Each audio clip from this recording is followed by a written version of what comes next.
Hi, it's Jen from Shabby Fabrics. The beautiful, colorful quilt behind me is the World of Blossoms Block of the Month. We had so much fun coloring this project. It is not a Shabby Fabrics design.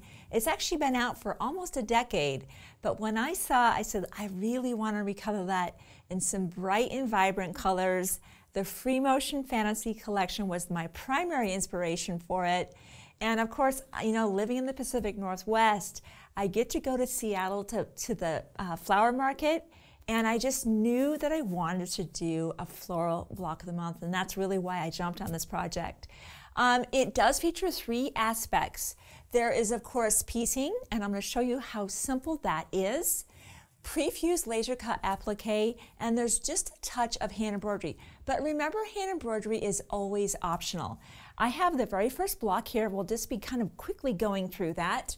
And I chose to not do embroidery on the first block in the center, but you could always do that, and I'll just show you how you would add that in if you want to go ahead and do the hand embroidery. We also chose some beautiful thread to coordinate with the project. This is, of course, for stitching down your machine laser cut applique pieces. So that's one of the first things that if you're new to quilting, or maybe you're a confident beginner, this is in your wheelhouse. You can absolutely do this, especially because we've already taken all of the work of doing the cutting for you, and all the pieces have, of course, the prefused laser cut on the back. That's the fusible webbing, and you can kind of see that shine. So you don't have to trace and cut this out. We've done that for you, and you can jump right into the fun. In each month's shipment, you'll of course be getting your background fabric, your applique pieces, and what you'll need to be doing for that particular block, and then at next month, so on and so forth. So the piecing, like I said, super simple. We just break it down for you. You'll be getting a picture, a color picture in each block's kit, so you'll be able to see what you'll be doing. Of course, the original quilt was made in different fabric, but our pattern will be showing you exactly what to do, and look how simple this is. You'll just be piecing these two right sides together, pressing the seams in one direction or the other, putting this together, and then you'll be sewing your triangles on, and you'll be doing that 4 of those, and then the applique. I wanted to show you quickly how easy it is to do the applique using an applique pressing sheet, a light box, and the diagram. You'll want to make sure you have a pressing mat nearby and an iron set to a medium heat. Don't get too hot with that. Now, if you are going to be doing the hand embroidery, I would say option, I would encourage you to go ahead using a micron pen. Don't use a friction, because you will be heating that, and of course if you use a friction pen, those lines will disappear. If you are going to be using the hand embroidery, go ahead and get your piece. You have your diagram right side up, your applique pressing sheet. I'm using the Fonz and Porter applique pressing sheet, which is my favorite by far.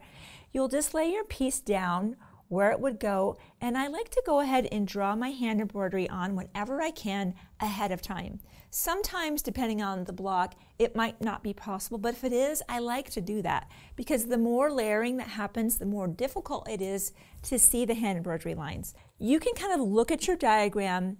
She doesn't have it numbered, but you can see, and I'll move this out of the way for now, that this piece is in the very back. So that, of course, will come first, followed by, looks like these two sides, then this piece, then the center, and then the final petal. It's really very simple to figure that out on a pattern that really doesn't have that many pieces. So let's just grab everything that we need. There's our first piece that'll go down.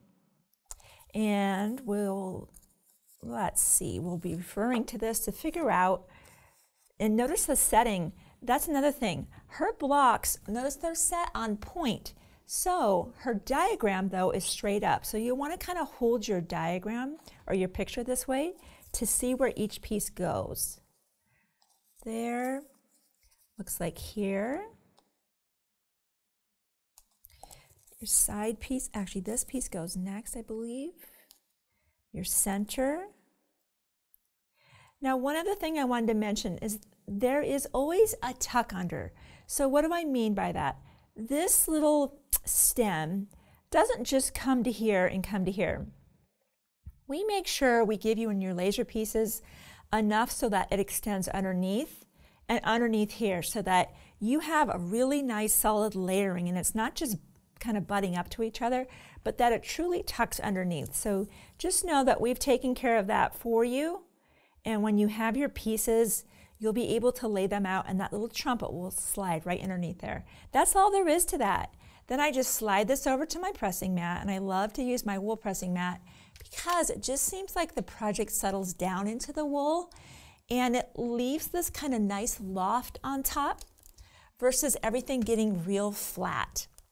Now I've already done the other parts ahead of time. You would simply do it the same way. You'd come in and do your leaves the same way. And I actually laid all of this out, this portion, and brought it over the pressing mat and ironed it down as one piece. I have that here. Let me bring out our background, because that's, once you have all these elements done, I'll bring those out so you see what I've got. I do my elements separately versus one at a time because it gets the registration correct. It gets my picture the way that I'm hoping it's going to look. And that's the beauty of using an applique pressing sheet in a light box. So once this cools down, and we have been using this applique pressing sheet, it's still a little bit warm. We've been using this applique pressing sheet literally for years. This is truly a one-time investment, and I use it constantly. Anytime there's layering and I really want to see where something's supposed to be, I bring out that applique pressing sheet. So you see how it just peels away? It leaves absolutely no residue on the applique pressing sheet. And now I have an assembled flower that I can bring to my background.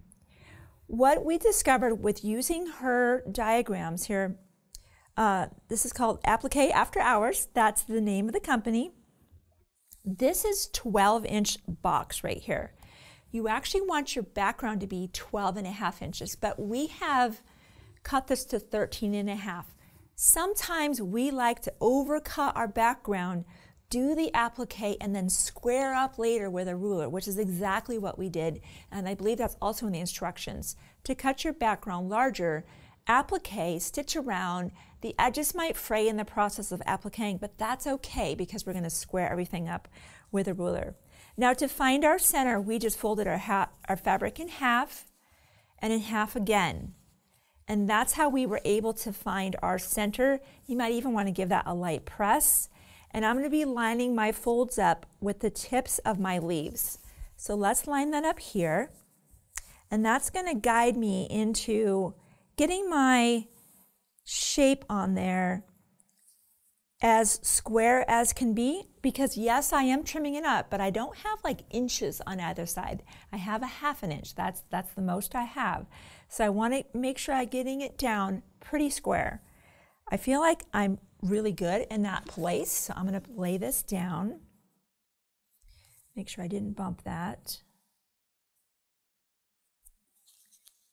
Lay this down, and that's when you just start laying down the flowers. And you see that tuck under I'm talking about? How that trumpet goes underneath the flower. And even if everything doesn't sit exactly where the diagram is, if something's off by 1/8 of an inch, who cares? It doesn't matter. It's in the end going to be just beautiful. So don't worry about that. If anything got off just a little bit, no worries. Now we'll take this over to our pressing mat. Look at that. Look how fast and how precise. I'm going to actually move this so you can be more, push that up here so you can see this. That's the beauty of using applique pressing sheets. Before I discovered them, I would literally move each piece to the background. I was even trying to trace kind of the outline footprint of where places went with my friction pen. And moving pieces one by one. And then, of course, once the main thing went down, I couldn't see where anything went. And then someone said, why aren't you using an applique pressing sheet? And I have literally been just advocating for the use of an applique pressing sheet ever since, because it really does make the process much more precise, much more accurate, and much more fun too. And less time consuming. I'm not tracing my applique outline and figuring out where my pieces need to go. So once that's down, that's when the beautiful thread comes in. You'll be wanting to use your top stitch needle for doing that. You can use a regular 50 weight in your bobbin, and you can just to your heart's content be stitching everything down. Once that's completely stitched down, that's when you'll want to go ahead with your 12.5-inch ruler, which again, there are so many quilt blocks that come out to 12.5 inches unfinished, of course finishing at 12, that having a 12.5-inch ruler just makes sense. So you can lay this down, and of course using a spinning mat would be the very best situation. A larger spinning mat, we have a 17, I believe it's a 17-inch square spinning mat, would be the most ideal situation, because once I make my first cut, I don't have to move anything. I simply rotate that mat and make my next cut and rotate again. So see how simple this really is. So if you feel like, oh no, this quilt is way beyond me, it's not way beyond you. It is totally in your wheelhouse. And if you choose to do the hand embroidery, it's very simple hand embroidery, almost all just simple back stitch and French knots. So thank you for giving me some time to show you just really how approachable and how easy it is to make the World of Blossom Block of the Month. I'll see you next time.